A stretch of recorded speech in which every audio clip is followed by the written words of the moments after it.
Jean-Alain Tarelli. Merci Madame la Présidente.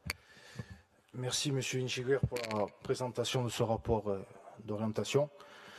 Quelques observations au nom de mon groupe. Mon groupe n'a pas pu être présent ni représenté hier soir en commission 3.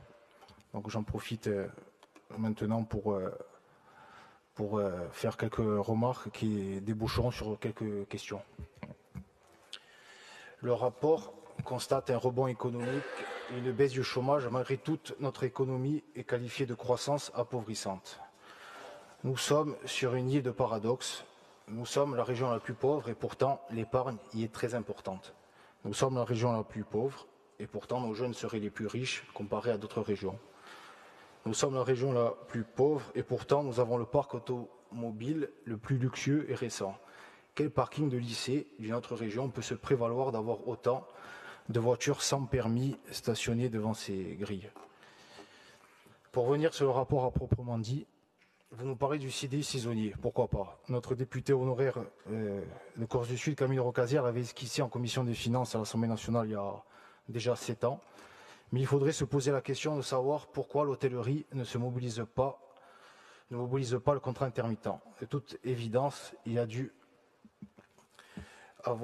a pas dû avoir d'accord de branche. S'il n'y en a pas eu sur le contrat intermittent, pourquoi en aurait-il un sur le CDI saisonnier qui est grosso modo un copier-coller? Il faut savoir que dans les stations de ski, ce type de contrat marche très bien, notamment pour les moniteurs. Il serait intéressant de disposer des données d'organismes comme Cap Emploi pour voir le nombre de contrats intermittents mobilisés pour les travailleurs handicapés, puisqu'ils sont une exception à l'accord de branche. De plus, il serait également intéressant de savoir également combien les entreprises du BTP ont mobilisé de contrats de chantier ou de missions beaucoup plus sécurisants pour le salarié, notamment, je pense, pour sa clause de priorité. Concernant sur le soutien à l'intéressement, la proposition de verser une prime à l'entreprise au bout de 3 ans risque de ne pas séduire. Pourquoi?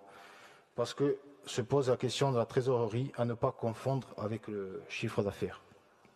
L'entreprise ne va pas pouvoir attendre 3 ans pour toucher la prime. Par contre, il y a une autre solution qui est le 13e mois, quantifiable par la PME, lisible sur l'année, de nature à augmenter le pouvoir d'achat du salarié de façon régulière annuellement.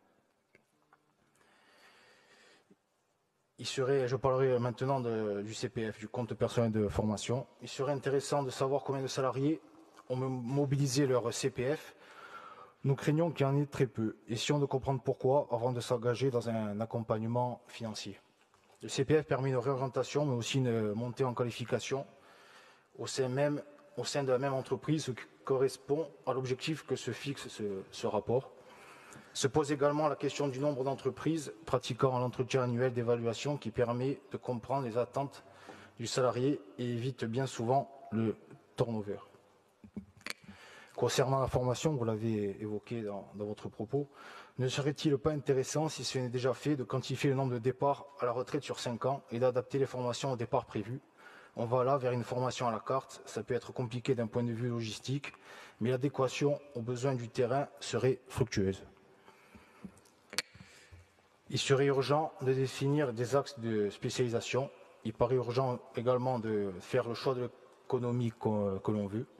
La spécialisation appelle un besoin de spécialistes et donc des formations adaptées par souci de concordance.